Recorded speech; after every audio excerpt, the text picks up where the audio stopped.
Você já foi abençoado? Sim, né? O Espírito Santo de Deus, ele já está nesse lugar, ele já está se movendo no nosso meio. A gente já pode sentir a presença do Senhor e isso é algo maravilhoso. Esse é o lugar onde o Senhor se manifesta com poder, com autoridade, com cura, com libertação. Foi para isso que nós viemos aqui, para que a gente possa experimentar da vontade do Senhor, para adorar o seu nome. Então você está na casa do seu Pai, você que está nos assistindo, seja também muito bem-vindo. Eu creio que o Senhor tem uma palavra da parte dele para os nossos corações nessa noite. E eu quero então te convidar a baixar suas cabeças, nós vamos orar agora. Porque eu creio que o Senhor quer falar com cada um de nós. Sabe, Deus, Ele conhece cada um que passou por essas portas. Eu confesso que eu não conheço todos, mas o Senhor sabe quem é você. Ele te conhece pelo teu nome. Ele sabe tudo que você está passando hoje. E Ele tem uma resposta, Ele tem algo para entregar a você. Então esteja atento. Pai, nós te glorificamos e te adoramos, Senhor, por essa noite. Eu te agradeço porque o Senhor nos trouxe aqui, Pai, nessa noite, nesse lugar. E Paizinho amado e querido, eu quero te pedir que agora o Senhor toque em cada coração. Espírito Santo, eu quero te pedir que o Senhor agora tire toda a nossa preocupação, toda a ansiedade da nossa mente e do nosso coração, que nós estejamos aqui, Pai, com a nossa mente voltada para o Senhor, para aquilo que o Senhor vai falar, Pai, em nome de Jesus, que a gente não perca nada, Pai, que vem da tua parte. Abre os ouvidos, Deus, da tua igreja, abre os meus ouvidos, Pai, para ouvir a tua voz, e não apenas ouvir, mas nós queremos também obedecer, Pai, nós queremos ser guiados pelo teu Espírito Santo. Então fala conosco nessa noite, toque em cada coração, em nome de Jesus, que ninguém saia daqui, Pai, sem sentir o teu toque, sem sentir a tua presença.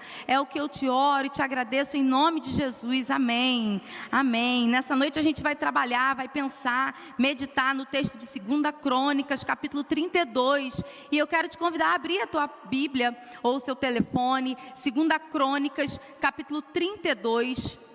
A gente vai meditar do versículo 1 ao 20. Mas nós não vamos ler todo esse texto agora. Nós vamos ler o texto à medida que a gente for ministrando, a palavra for sendo dada, a gente vai abrindo e vai acompanhando. Então você vai manter a sua Bíblia aberta durante todo o tempo para que você possa acompanhar. Enquanto eu preparava essa palavra, o nosso pastor, ele passou para mim a data e eu vi aquela data e falei, ok, tudo bem. E aí quando eu sentei para me preparar, eu falei, 6 de julho, uau! Nós estamos iniciando o 2º semestre, gente. Eu não sei se vocês percebem, mas o tempo tem voado, não é verdade? A gente já está no meio do ano de 2025. E glória a Deus por isso, porque até aqui o Senhor tem nos ajudado, o Senhor tem nos sustentado. Mas quando a gente para olhar, eu não sei vocês, mas eu até aqui já tive algumas lutas. Alguém aqui passou por luta esse ano? Tivemos algumas lutas, né? Mas eu também creio que, assim como eu, em todas as lutas o Senhor esteve presente conosco. Amém? E enquanto eu estava preparando, o Senhor falou exatamente nisso. E essa noite eu quero falar com você a respeito de como que a gente passa pelas lutas acompanhado pelo Senhor. Isso faz toda a diferença. Uma coisa é você passar pela luta sozinho.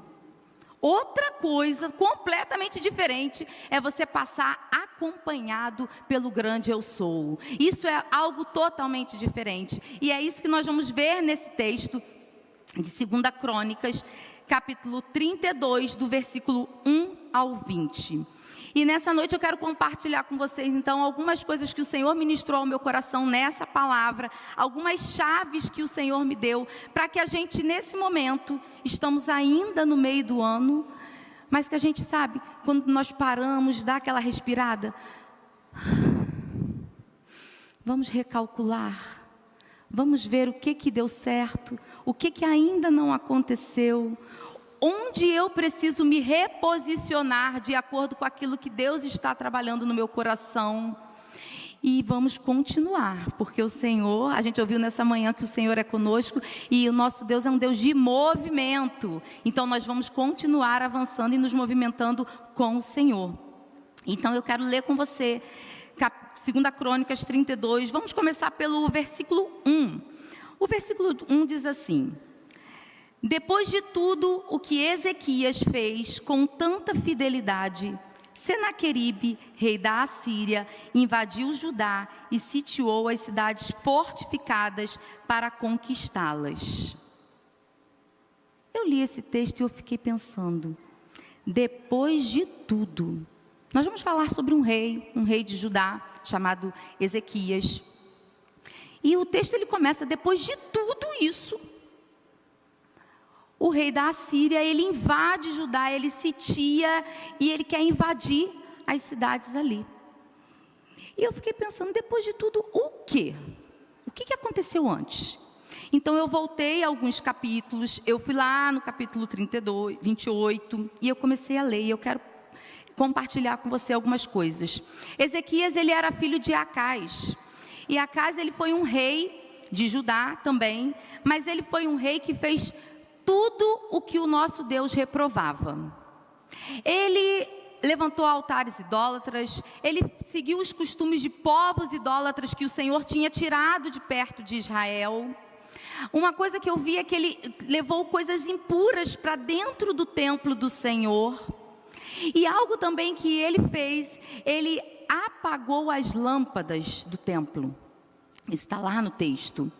E essas lâmpadas, elas representavam a presença de Deus. Então, quando você apagava, era como se ele tivesse contribuído para o afastamento do povo da presença de Deus. E esse homem, esse rei, o pai de Ezequias, o rei Acás, ele fez todas as coisas que o Senhor detestava. Uma das coisas que a Bíblia vai descrever a partir do capítulo 28, é que ele sacrificou e entregou, matou, queimou os próprios filhos, alguns dos seus filhos, em adoração a outros deuses. Isso é algo repugnante para o nosso Deus. Nosso Deus, ele é um pai, então ele não consegue conceber algo dessa forma. Mas esse homem, ele fez isso. E aí, chegou um tempo, esse homem, Acás, esse rei, ele morre, e o filho dele, Ezequias, ele assume o trono. A primeira coisa que o Senhor ministrou ao meu coração é que, independente do que aconteceu na sua história, na sua família, você tem a oportunidade de mudar a sua história. Porque Ezequias, quando ele assume o trono, a Bíblia vai dizer lá já no capítulo 29, que no primeiro mês, Ezequias, ele começa a consertar e ele começa então a reabrir as portas do templo. Ou seja, Ezequias, ele era um jovem, e aí vai um alerta para os jovens, né? Ele tinha apenas 25 anos, mas quando ele assume o trono, ele decide, olha, o que o meu pai fez ficou para trás, eu não vou seguir por esse caminho, eu vou fazer aquilo que o Senhor me manda. Então a gente não tem uma desculpa, sabe? Porque o meu pai era isso, a minha mãe era assim.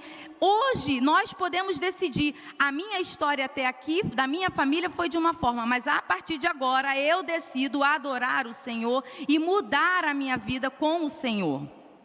Então, às vezes a gente ouve, por exemplo, jovens, adolescentes que dizem assim, eu não fui na igreja porque o meu pai não foi, a minha mãe não foi. Mas você vai a tantos lugares sem seu pai e sua mãe. Você vai na festa, você vai na faculdade, você vai no trabalho, você vai na praça, você vai, enfim. Aí na hora de ir para a igreja precisa do pai e da mãe.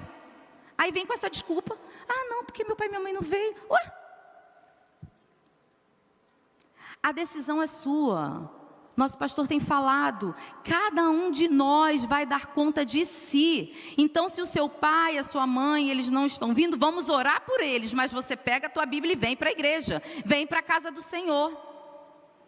Então, a nossa história, nós sempre podemos ressignificar ela e dar um novo sentido à luz daquilo que a palavra de Deus nos ensina.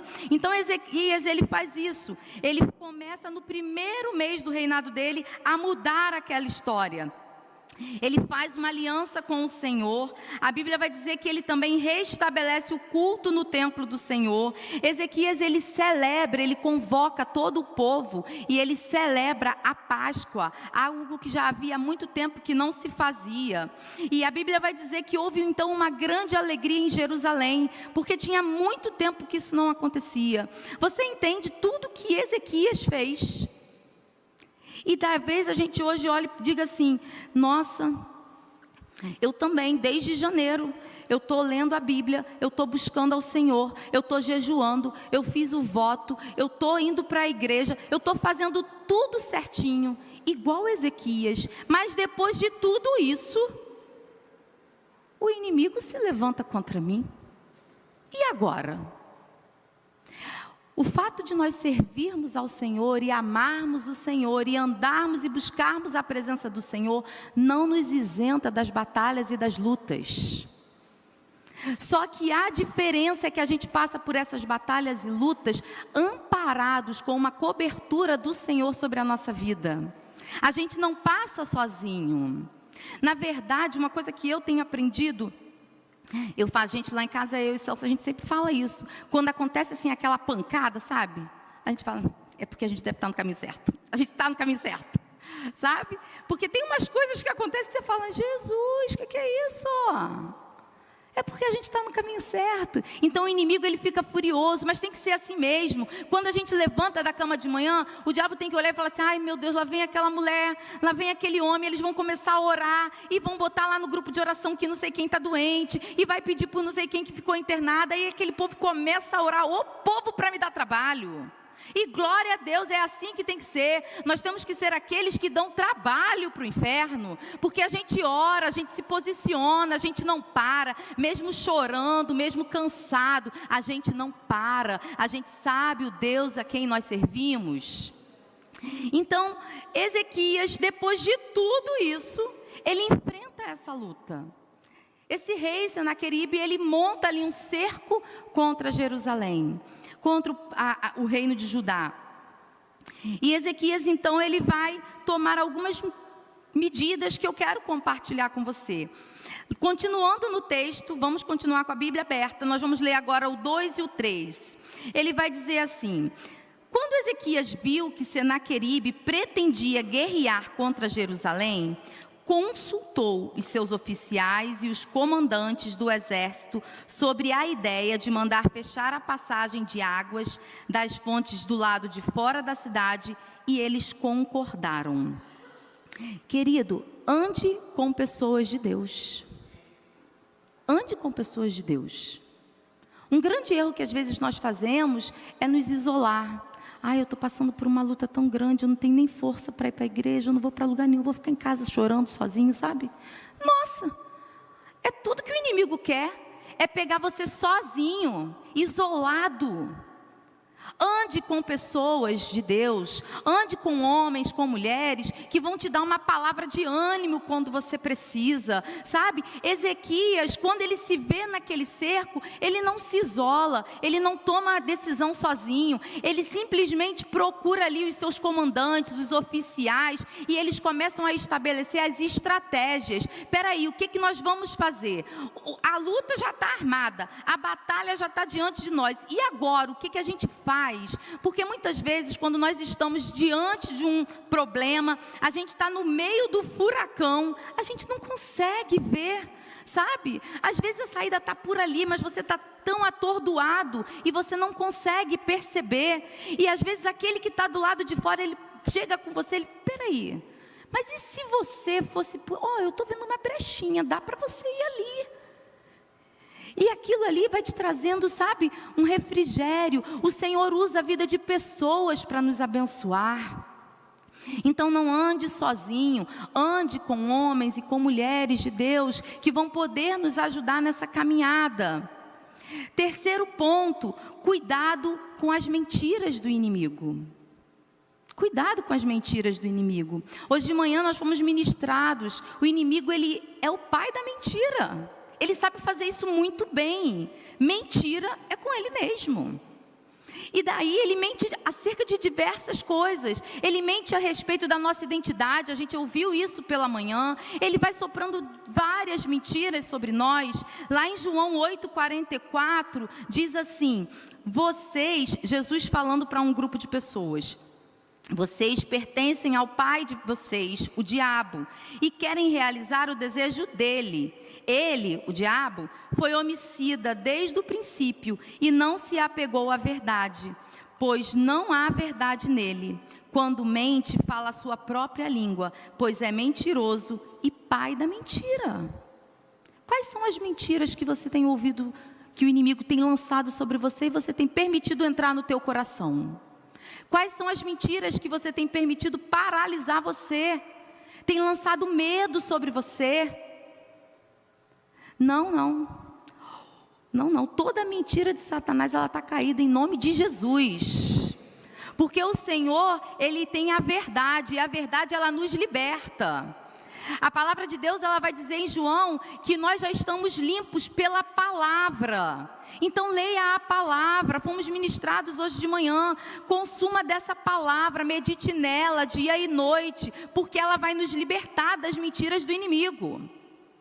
A gente está preparando, o retiro dos jovens, e nós estamos orando, e essa semana eu estava orando, e eu fiz uma listinha de amor. Todos aqueles que não tinham ainda feito a inscrição do retiro, eu falei, vou fazer um corpo a corpo, para saber quais são as dificuldades, porque nós queremos que todos estejam conosco. E daí eu comecei a orar também, Senhor, o que está acontecendo aqui? Comecei. E aí eu coloquei um nome, o Senhor, eu estava orando, e ele, bota a fulana aí no nome. Aí eu falei, tá, botei. Aí eu falei, é mesmo, eu vou bem mandar uma mensagem, vou convidar. Está meio afastado, mas não tem problema não, porque não está em outro lugar, então a casa dele continua sendo aqui. Então a gente vai, tá bom, Senhor. Na mesma hora, uma outra voz falou para mim assim, nada, você já convidou ano passado, lembra? Não aceitou, para que você vai mandar? Aí eu, é verdade, eu realmente mandei, não aceitou. Mas o Espírito Santo, ele falou mais alto, ele disse assim, o teu papel é mandar. O teu papel é mandar, orar e convidar. O restante você deixa comigo.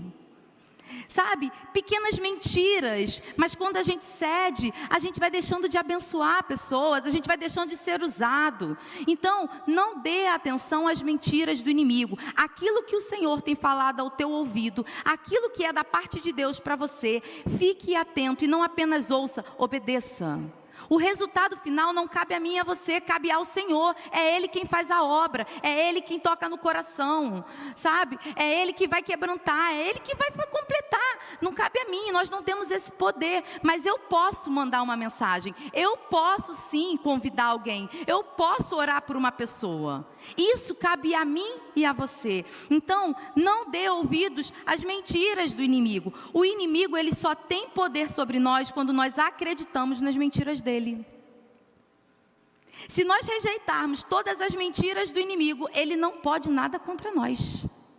Quantas vezes a gente vê uma porta de emprego e a gente pensa, eu vou mandar um currículo, sabe? Quem sabe, Aí na mesma hora vem aquela voz, você não tem qualificação. Você já viu quantas vagas são? Não, você não vai conseguir. E muitas vezes a gente ouve aquela voz e a gente nem manda. Sabe? A gente nem se candidata porque a gente acreditou numa mentira do inimigo. Então, querido, tome posse daquilo que o Senhor tem falado com você. Em nome de Jesus, rejeite todas as mentiras. Se não vem da parte do Senhor, não é para mim, não é para você. Tenha cuidado com as mentiras do inimigo. Lá em Pedro vai dizer que o diabo, ele anda ao nosso derredor. Ele anda procurando quem ele pode pegar. Quem é que está vulnerável? Quem é que está sozinho? Então tenha cuidado, sabe? Guarda a sua mente, pede ao Senhor, Senhor, protege a minha mente, guarda o meu coração, Deus, feche os meus ouvidos para não ouvir nenhuma palavra que não venha da tua parte, Senhor, que toda seta inflamada, que ela caia por terra, que o Senhor quebre o arco, mas que em nome de Jesus, as mentiras do inimigo, elas não vão ter poder sobre a minha vida. Porque sobre a minha vida e sobre a tua vida há o sangue de Jesus. E sobre o sangue de Jesus, contra isso não vale nada. Nada tem poder contra o sangue de Jesus. Então a gente logo lança a mão daquilo que Ele conquistou por cada um de nós. Então faça isso. Mas continuando, uma outra mentira que o inimigo ele lança sobre nós. Se alguém já ouviu uma expressão que diz assim: se conselho fosse bom, ninguém dava, vendia. Você já ouviu essa expressão? Vou falar para você, eu mesma já usei. Eu falei, se conselho fosse bom, ninguém dava, vou ficar na minha, sabe? Só que aí a gente vai lendo a palavra. E a palavra, ela é a verdade. E a verdade, ela vai nos ensinando. Então, olha só, lá em Provérbios, o que vai dizer?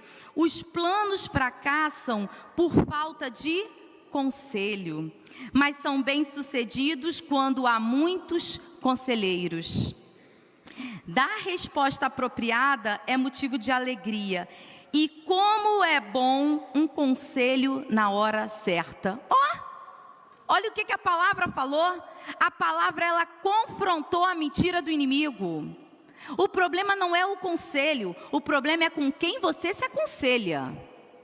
Tomar conselho numa hora em que a gente está, sabe, numa luta, numa batalha, muitas vezes numa hora que a gente está com o coração apertado, que os nossos olhos estão cheios de lágrima, tomar um conselho naquele momento é aquilo que vai nos levantar. A palavra diz, como é bom um conselho na hora certa, é a palavra de Deus que está dizendo.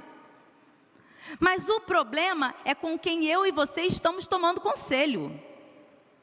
Porque se eu vou tomar conselho com os meus amigos, que depois do trabalho saem para beber na sexta-feira, dali não vai sair um bom conselho. Com quem você tem se aconselhado?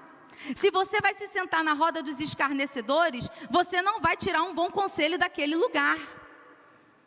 Nós precisamos tomar conselhos, como nós vimos lá no início, com pessoas que têm a palavra de Deus. Com pessoas que carregam a palavra do Senhor. A gente entrega, querido, aquilo que a gente carrega.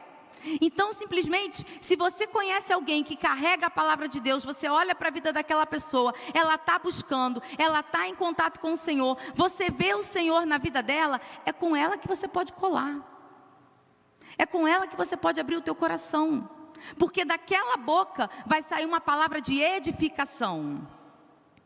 Porque aqueles que estão alinhados com o céu, eles sempre têm uma palavra de edificação. Sempre tem uma palavra que te levanta, que te dá ânimo.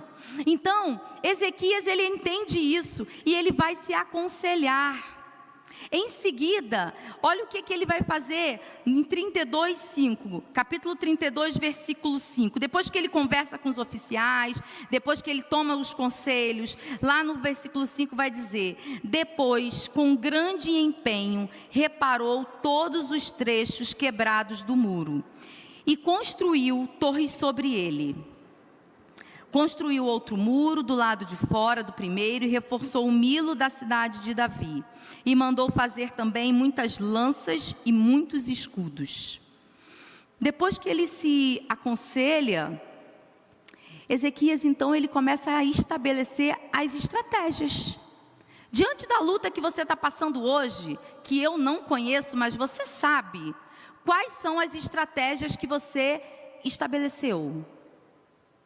Quais são as estratégias? Olha, eu estou querendo passar num concurso. Bom, você já estabeleceu as estratégias, os horários de estudo, você já tirou o que não permite para esse tempo. Esse tempo é um tempo, eu falo para os jovens, olha, você está no tempo de semeadura. Vamos semear, é o momento de você semear. Vai chegar o tempo da colheita, mas agora você precisa semear. Vai estudar, para de sair à toa, para de gastar dinheiro à toa, vai investir naquilo que agora é necessário. É o tempo de semear. Então, quando você tem uma batalha, quando você tem uma luta, qual é a sua estratégia? E eu estou passando por uma dificuldade financeira. A minha estratégia é dar uma voltinha no shopping. Eita, essa estratégia não é do Senhor, não. Risca o shopping da tua lista. Não, como é que pode isso? Se você está com uma dificuldade financeira, vai para o shopping. Por favor. Isso não é de Deus. Passa longe da porta do shopping.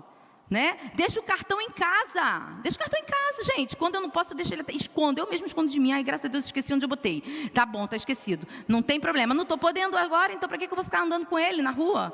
Né? Porque ainda mais as mulheres, né? Ai, gente, mas está na promoção. Ai, eu vou perder essa promoção. Nem estou precisando, mas está na promoção. Então a gente deixa em casa, irmã, que é para a gente não cair em tentação, entende? Então quais são as nossas estratégias? Qual é a estratégia? Olha, o meu filho não quer vir para a igreja. Ok, qual é a estratégia que você está lidando com essa situação? O meu marido não vem de jeito nenhum. Qual é a estratégia que você colocou? Mas a gente precisa se lembrar que nós usamos armas espirituais. As nossas lutas, elas são travadas de uma forma diferente. A nossa luta não é na discussão, não é no muito falar. A nossa luta não é, sabe, no esbravejar, vou quebrar. Não, não é desse jeito. Nós usamos armas espirituais. Quais são as armas? Leitura da palavra, porque essa palavra ela vai te direcionando, ela vai te dando estratégia.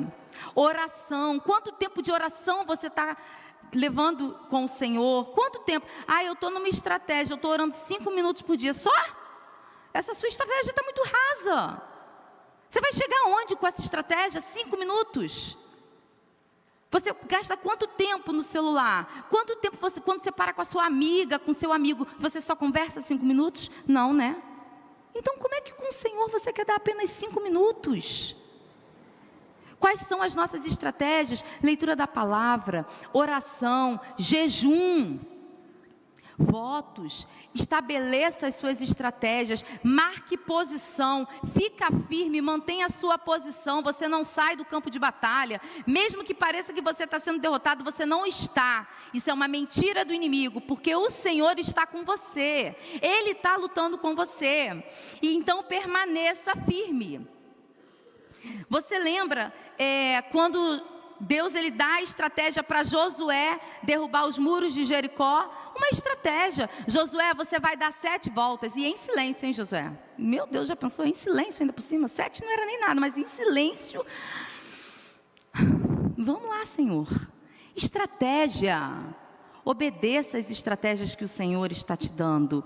Lá em 2 Coríntios vai dizer: as armas com as quais lutamos não são humanas, ao contrário, elas são poderosas em Deus para destruir as fortalezas. Quais são as fortalezas que se levantaram na sua vida nesse tempo? Elas vão cair com as armas poderosas em Deus. Quando a gente dobrar os nossos joelhos, a gente tem vivido isso. Nós temos visto curas acontecendo. A gente ora e o Senhor realiza a cura. A gente ora e a gente vai recebendo depois as mensagens, né? Olha, recebeu alta, foi para casa, glória a Deus. O Senhor ouviu a nossa oração. Quem disse que Ele não ouviu? Isso é mentira do inimigo para fazer a gente parar. O Senhor, Ele continua sendo o mesmo. Ele ouve, Ele responde, Ele atende o clamor do seu povo. Então a gente precisa manter a nossa fé para continuar clamando, para não parar.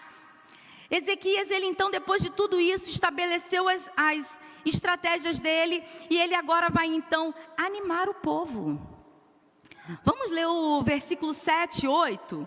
O versículo 7 diz assim, Ezequias falando para o povo: sejam fortes e corajosos, não tenham medo, nem desanimem por causa do rei da Assíria e do seu enorme exército, pois conosco está um poder maior do que o que está com ele. Querido, nessa noite o Senhor me mandou vir dizer isso para você. Não tenha medo, seja forte, seja corajoso, continue mantendo firme, continue na posição que o Senhor colocou, porque por mais que você esteja vendo as dificuldades, tem muito mais contigo. O exército que te acompanha, que muitas vezes você não está vendo, ele é muito mais numeroso do que aqueles que têm se levantado contra a sua vida. Você tem sido perseguido no seu trabalho? Mantenha a posição. O Senhor é contigo. Você pode não estar vendo, mas antes de você chegar lá, o Senhor já enviou um exército. Quando você chega, tem mais um grupo contigo. Ele te cerca por direita, por detrás, pela frente. Ele te cobre e Ele está com você. Permaneça firme, seja forte, seja corajoso. E Ezequias continua dizendo: com ele está somente o poder humano, mas conosco está o Senhor, o nosso Deus, para nos ajudar e para travar as nossas batalhas. Continua firme, continua firme. tem mais ou menos umas 3 semanas, eu estava já com a minha bolsinha, passando pelo portão da escola para ir para casa, né? Doida para ir para casa. Quando eu estava passando na linha de, sabe? Aí alguém chegou assim, Lu, volta. A diretora pediu para você ir lá na sala dela, que está um problema enorme. Aí eu falei, ai Deus, por que eu não fui um pouquinho antes? Mas tudo bem, vamos lá. Aí fui, voltei. Quando eu entrei na sala, tinha 3 pessoas, uma família, né, de uma aluna minha. E aí, elas estavam completamente alteradas. Eu falei, Jesus amado. Aí eu passei assim pelo meio delas, né, e elas, vou quebrar, vamos chamar a televisão. E a gente vai denunciar para o conselho tutelar, e a gente vai fazer isso, vai fazer aquilo outro. Aí eu, com a minha bolsinha humilde, passei no meio, boa tarde, passei. E me coloquei atrás da mesa com a minha diretora, né? A minha diretora estava sozinha, me coloquei do ladinho dela. E fiquei lá. E elas esbravejando e gritando. E a minha diretora é uma pessoa bem centrada. E eu estou lá do ladinho dela e ela só falava assim, o que é isso, Lu? Aí eu falei, não sei. Vamos deixar correr solto, porque... E a gente ficou ali, eu fiquei em espírito de oração, eu falei, Senhor, o que está acontecendo aqui? Tem misericórdia, Deus, do que essas mulheres estão falando, meu Pai? E que queriam bater na gente, vamos filmar. Eu falei, meu Deus, não pode filmar, não dá para filmar aqui não, pode não, isso aí você não pode e tal. E a gente ficou lá quietinha, eu e a minha diretora, e aí eu fiquei ali em espírito de oração e pedindo, Senhor, traz a verdade à tona, porque o Senhor é o Deus da verdade. E elas fazendo várias acusações, e eu na minha cabeça eu estou pensando, e como é difícil a gente ficar calado quando a gente sabe que é uma mentira. E eu fiquei ali, eu falei, Deus, tem misericórdia, porque nem adianta eu querer me defender, porque elas não vão ouvir, né? Então tem que deixar falar, deixa falar. A gente ficou ali uns 40 minutos. Aí elas foram, entre elas mesmas, eram 3, elas começaram a discutir entre elas. Gente, eu não falei nada. E nem a minha diretora, a gente assim do lado uma da outra. Entre elas mesmas, elas descobriram que era uma mentira, um mal entendido. Gente, elas mesmas, elas começaram a brigar entre elas e a gente quieta. A gente, não se mete nesse negócio, deixa elas lá se meter. A gente fica aqui olhando, vendo no que isso vai dar. E aí chegou um momento que elas, então... Eu falei, olha, eu nem estava na sala de aula. Vocês estão me acusando de uma coisa que eu nem estava lá. Não era meu tempo, não estava ali. E aí elas, sei que elas pegaram a bolsa, do mesmo jeito que começou, terminou, sabe? Você falou assim, meu Deus, o que foi isso? E aí elas foram embora. Quando elas terminaram, a minha diretora falou assim, amiga, mas eu senti uma coisa. Aí eu falei assim, E a gente ficou paradinha assim, uma do lado da outra, né? E ela falou assim, aí eu falei, o que foi? Aí ela, não, porque elas falaram, elas estavam tão carregadas, né? Eu falei, E ela disse assim, mas você percebeu que aqui na nossa frente parecia que tinha a gente estava blindada? Aí eu falei, nós estávamos. A gente estava blindada. Eu estava orando aqui o tempo todo, o Senhor é conosco. A verdade, ela sempre aparece. A gente não precisa temer, a gente nem precisa se defender, porque eu nem conseguia me defender ainda que eu quisesse, né? Eu fiquei quieta e deixei o Senhor, Ele mesmo foi agindo ali naquela confusão e trouxe a verdade à tona. Eu não falei nada, elas foram embora, eu falei, agora eu vou embora, tá? Então tá, tô indo, beijo, até amanhã e vou embora. Então, gente, é dessa forma que acontece. O nosso Deus, Ele é quem trava as nossas batalhas, sabe? Porque o nosso inimigo, ele se levanta, mas conosco está o Senhor. A gente precisa compreender essas coisas. E Ezequias, então, ele dá essa palavra. E até onde era a parte de Ezequias, ele fez. Ele foi lá, ele reparou as brechas, ele fez lanças, ele fez escudos. Mas quando chegou a hora do sobrenatural, ele sabia que era com o Senhor. O que é da nossa parte, a gente vai fazer. mas o que é do Senhor é com Ele. Consultar o médico cabe a mim e a você. Fazer os exames diante de um diagnóstico cabe a mim e a você. Seguir as orientações médicas, orar pelos filhos, andar dentro da nossa casa, intercedendo, pedir ao Senhor que revele se tem algo de errado dentro da nossa casa. Isso sou eu e você. Mandar o currículo, sentar para estudar, trabalhar, sabe, com fidelidade lá no nosso trabalho, com diligência. Isso é comigo e com você. Mas chega uma hora que é o sobrenatural, e aí o que a gente precisa fazer é clamar, é pedir: Deus, vem com intervenção nessa situação, porque contra o Senhor não vai prevalecer. A mentira não prevalece, a injustiça ela não prevalece, o Senhor, Ele se levanta em favor dos seus filhos. E aí, depois de tudo isso, o que acontece? O rei Senaqueribe, ele começa a amedrontar o povo. Ele manda os oficiais dele lá para próximo do povo de Judá, e eles começam a falar: olha, vocês estão pensando o quê? A gente lutou com muitos outros exércitos, de outros deuses, e nós vencemos todas as batalhas. Mentiras.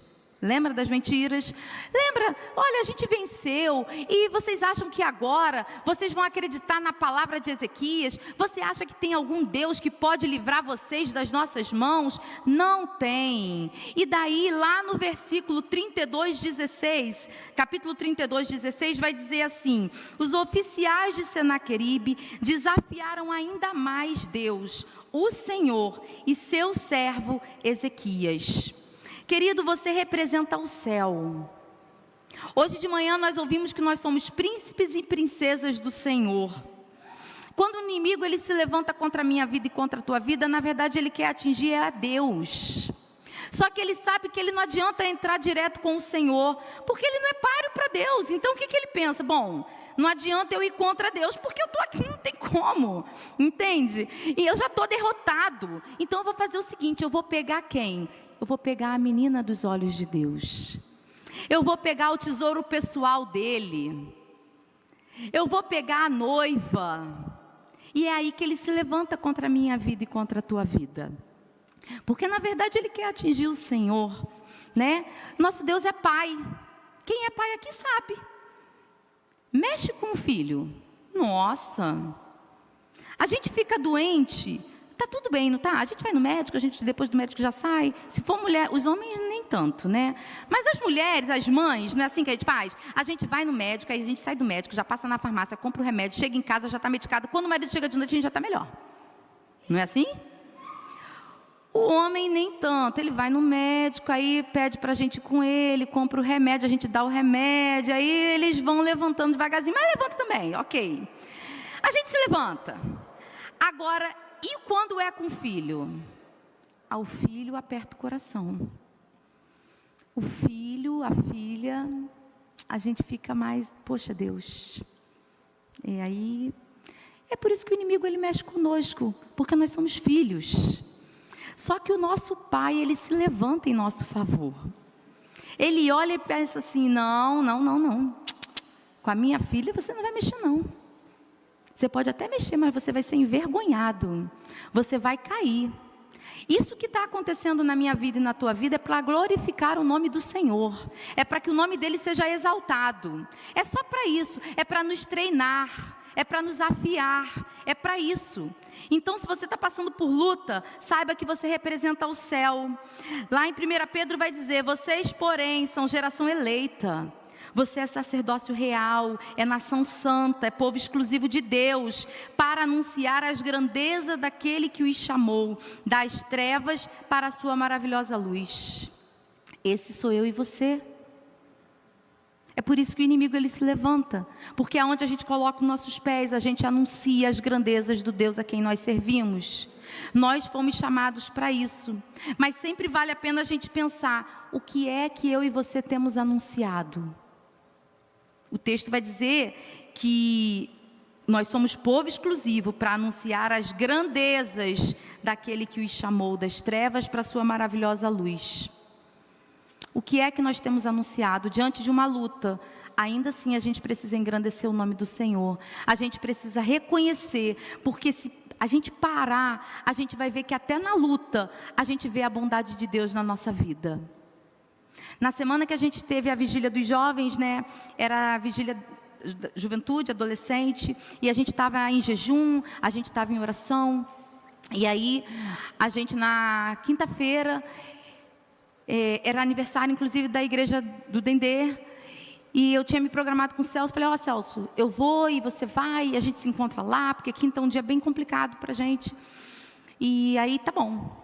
Aí eu vou buscar a Lívia e dali eu vou embora lá no Dendê, tá? E eu vim, quando eu estava chegando na rua da escola da Lívia, aí eu tenho um cruzamento, eu parei, passei a primeira, toda animadinha, aí fui, quando eu passei a segunda, eu falei, eita, quebrou. Aí eu fui lá, liguei o alerta e tal. Aí entrei na rua da Andréia e do Fernando, né? Nunca tem vaga, até outro dia a Andréia falou isso comigo. Lu, nunca tem vaga na minha porta. Eu falei, é verdade, toda vez que eu passo ali, porque é caminho para a escola, eu nunca tem uma vaga ali. Gente, quando eu deixei, aí a marcha quebrou, né? Quebrou. Eu não conseguia mais passar a marcha. Eu falei, Deus, e agora? Eu falei, não tem problema não, Senhor. Era uma descidinha de leve, eu falei, vou deixar ele escorregando, até eu achar um lugar para eu parar ele. Aí quando chegou na porta quase da casa da Andréia, uma vaga, e eu não precisava nem fazer baliza, sabe? Aquela primeira, depois da garagem. Eu falei, glória a Deus! Aí porque não ia dar para fazer baliza, não ia ter marcha, né? Eu falei, Deus, tu é muito bom. Aí peguei, encostei ele assim, aí fechei. E não sei as mulheres que dirigem, mas eu, sempre que o carro quebra, a primeira coisa que eu faço é ligar para o meu marido, amor, o carro quebrou. E ele falou assim, quebrou, deixa aí, Luciana, fecha tudo, larga esse carro, pega um outro carro e vai-se embora. Eu falei, então tá bom, então é isso mesmo que eu vou fazer, larguei o carro lá e vim embora. E aí eu vim para casa, né, e depois eu tive que mudar alguns planos, mas eu depois fiquei pensando, Senhor, eu vim dirigindo na linha vermelha, numa velocidade muito maior. Se aquela marcha quebra na linha vermelha, não tem nem acostamento. Como é que eu ia fazer, Deus? Mas a bondade de Deus, ela nos segue, ela nos cerca. O inimigo, ele se levanta, mas ele não tem poder sobre a nossa vida. O Senhor nos guarda, sabe? Aconteceu, mas eu estava quase que em casa. Deixei lá na rua da casa da minha irmã, ainda podia pedir para ela dar uma olhadinha, mas nem isso eu me preocupei. Eu falei, Senhor, o Senhor está guardando, está tudo bem, vamos embora. E no dia seguinte a gente foi lá, resolveu. Então, é assim, sabe? As nossas lutas, as nossas batalhas, elas são vencidas, elas são travadas com o Senhor. E o Senhor, ele é conosco. Mas aí o texto ele vai continuar. Senaqueribe, ele não para, e no capítulo 32, no versículo 18, vai dizer assim: então os oficiais gritaram na língua dos judeus ao povo de Jerusalém, que estava sobre o muro, para assustá-lo e amedrontá-lo com o intuito de conquistarem a cidade. Você percebe o que esse texto faz? Eles agora começam a falar na língua deles, para amedrontar o povo, para ir direto ao coração do povo. O inimigo, ele usa a linguagem do seu medo. Porque para cada um de nós, tem algo que bate um pouco mais forte. Alguns ficam mais mexidos quando o inimigo ele mexe na área da finança, ele fica mais preocupado. Outros é com uma enfermidade, outros é uma porta de emprego que se fecha. E o inimigo ele nos observa. Então ele aqui, o que ele faz? Ele começa a usar a língua do povo, do medo, para trazer medo, para nos paralisar. Porque o medo, ele tenta nos paralisar. Porque quando a gente paralisa, muitas vezes a gente não consegue nem clamar. Mas acontece que o inimigo ele faz isso, mas a gente repreende todo o espírito de medo. Deixa eu te dizer, quando você sentir medo no seu coração, repreenda em nome de Jesus. Porque o medo ele não vem da parte de Deus. Não há medo que venha da parte de Deus, porque o medo ele nos paralisa. E o Senhor não quer nos paralisar. O Senhor, ele quer nos ver em movimento, ele quer nos usar. Então, quando você sentir medo, você abra a sua boca e você repreenda, Senhor, em nome de Jesus. Quando começarem os boatos, olha, tá ouvindo? Vai ser mandado embora um monte de gente da empresa. Vem aquela, Senhor, em nome de Jesus, a minha vida está nas tuas mãos, Senhor. Eu não vou ser mandado embora, e se eu for, o Senhor já tem tudo preparado para mim. Quando vem um diagnóstico ruim, Senhor, isso é para glorificar o teu nome. Essa enfermidade será para eu testemunhar do teu poder. Então repreendo o medo em nome de Jesus. Nós não seremos paralisados pelo medo. No capítulo 32, no versículo 20 e 21, vai dizer então o que Ezequias faz diante de todas essas ameaças. Por tudo isso, o rei Ezequias e o profeta Isaías, filho de Amós, clamaram em oração aos céus. E o Senhor enviou um anjo que matou todos os homens de combate e todos os líderes e oficiais do acampamento do rei assírio, de forma que este se retirou envergonhado para a sua terra. E certo dia, ao adentrar o templo do seu Deus, alguns de seus filhos o mataram à espada. Deus travou aquela batalha por Ezequias. O que Ezequias fez? Ele clamou. Ezequias clamou. O nosso Deus é um Deus que te ouve e que te vê. Aquela oração que você tem feito na tua casa, aquela oração que você às vezes faz e que você chora mais do que fala, o Espírito Santo ele está recolhendo e está levando tudo direto para o trono do Pai. O Senhor está vendo. O inimigo ele sopra mentiras sobre os teus ouvidos e ele diz: olha, nada tem acontecido, já estamos em julho e você está orando desde o início do ano e nada mudou. Mentira, o céu está se movimentando em teu favor e o Senhor ele vai guerrear as suas batalhas. Deus responde a sua oração. Salmos 143:1 vai dizer: ouve, Senhor, a minha oração, dá ouvidos à minha súplica, responde-me. Talvez você esteja fazendo essa oração nessa noite: Senhor, ouve a minha súplica e me responde naquilo que eu tenho te apresentado. Eu amo o Senhor, porque Ele me ouviu quando eu lhe fiz a minha súplica. Ele inclinou os seus ouvidos para mim.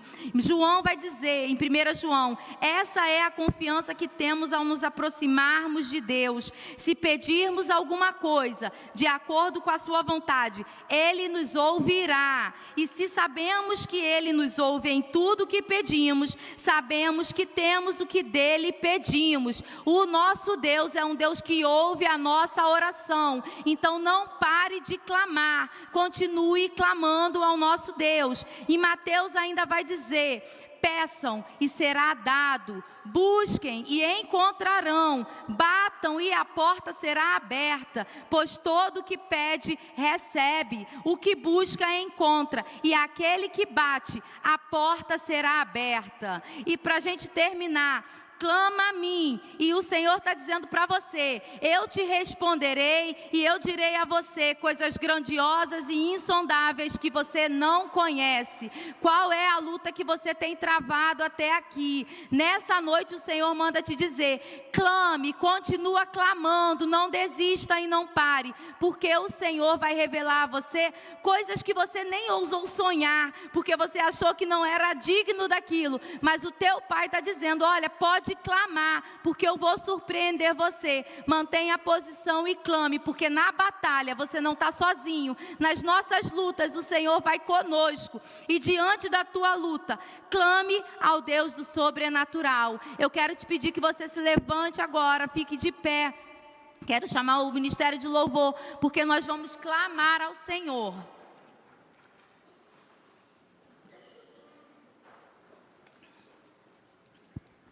Meu irmão, minha irmã, começa a apresentar agora a tua súplica ao Senhor. Qual é a tua necessidade? Clamar é manifestar uma necessidade. Começa a manifestar. É a salvação de alguém da tua família? O que é que você necessita? Qual a luta você tem travado? São os filhos que se afastaram da casa do Senhor e que não têm retornado, mas eles retornarão, porque o lugar deles é na presença do Senhor. Qual é a tua luta? É a porta de emprego para a qual você se candidatou. Você tem feito entrevistas e você ainda não foi chamado. Continue clamando. Qual é a sua luta? É uma enfermidade, talvez não a sua, mas de um parente. Se coloque na brecha por essa pessoa, ore, jejue, clame ao ao Senhor, em nome de Jesus.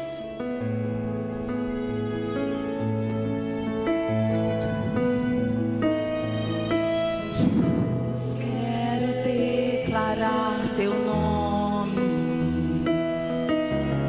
sobre toda mente e coração. Sei que existe paz em tua presença. Declare o nome de Jesus sobre a tua dificuldade, querido. Declare o nome de Jesus.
Declare o nome de Jesus sobre a escuridão. Amém.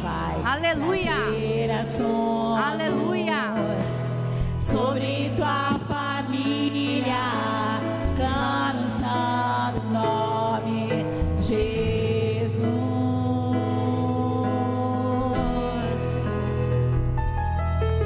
Declare pelas ruas o nome de Jesus. Sobre a escuridão ele vai trazer a sua luz. Sobre sua família, clame o santo nome Jesus.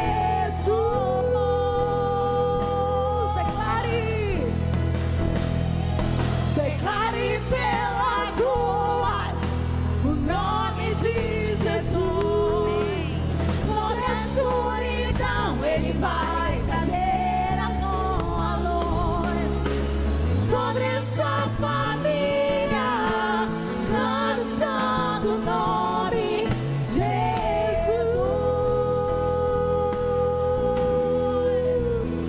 Teu nome é cura, é poderoso. Teu nome é vida.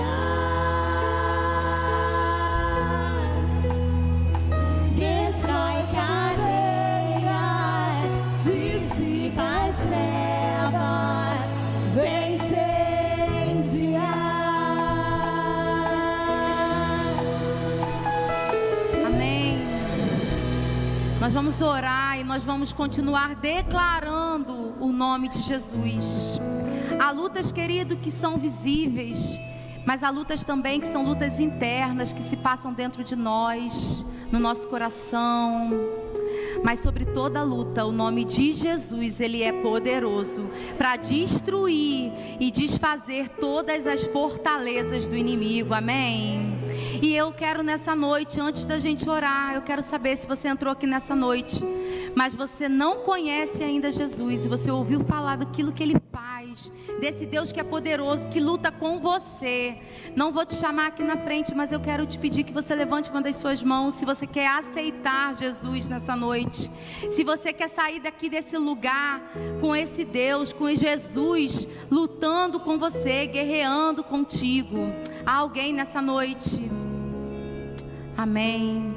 Senhor, nós glorificamos, Deus, o teu nome, nós te adoramos, Senhor, e declaramos o nome de Jesus, Pai, sobre toda enfermidade, Senhor. Nós declaramos, Deus, o nome de Jesus, Pai, sobre toda escassez, Deus. Em nome de Jesus, Tu és o Deus da abundância, Pai. Tu és o Deus, ó Pai, que pode todas as coisas. Deus, em nome de Jesus, fala em cada coração agora. Continua, Pai, aquilo que eu não pude falar, Pai, mas o Teu Espírito Santo vai continuar, vai completar, Deus, essa boa obra. Pai, em nome de Jesus, o Senhor é conosco.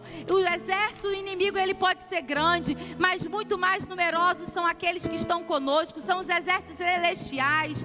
Pai, em nome de Jesus, opera no meio do teu povo, vai derrubando, Deus, toda depressão, todo espírito, Pai, de medo, todo espírito, Pai, que traz confusão, que saia do nosso meio, em nome de Jesus. Pai querido, toca nos filhos, toca nos pais, ó Deus, converte, Pai, o coração dos pais aos filhos, o coração dos filhos aos pais, ó Deus, em nome de Jesus, que nessa noite o Senhor venha restaurar a nossa casa, venha restaurar casamentos, venha restaurar famílias, Pai, relacionamentos, em nome de Jesus, ó Pai. O teu nome, Jesus, é poderoso, Senhor. Dissipa toda treva, Senhor. Dissipa, Deus, toda a escuridão. Aquele que está com a mente, com o coração angustiado, Senhor, que não sabe qual é o caminho que vai tomar. O Senhor é aquele que nos direciona, porque a tua palavra diz, Pai, que o teu Espírito Santo é conselheiro. Senhor, o Senhor é o melhor conselheiro que nós podemos ter, Pai. Então aconselha cada um dos teus filhos com poder, fala aos nossos corações, tira, Deus, toda palavra contrária, toda palavra do inimigo, Pai, que muitas vezes quer nos paralisar, que quer nos calar. Nós repreendemos em nome de Jesus, Pai. Pai, que a gente saia daqui nessa noite, para essa semana que vai se iniciar, tendo a plena certeza de que o Senhor vai conosco. Nós não lutamos sozinhos, mas o Senhor é quem luta por nós. Paizinho, muito obrigada pela tua presença nesse lugar, obrigada pela tua palavra, Pai. Nós choramos, nós agradecemos, Senhor, por tudo, e clamamos o nome de Jesus sobre nossas dificuldades, sobre as nossas lutas. Nós clamamos e declaramos que o nome de Jesus é poderoso para desfazer todas as obras do inimigo. Em nome de Jesus, Pai, nós choramos. Amém, amém.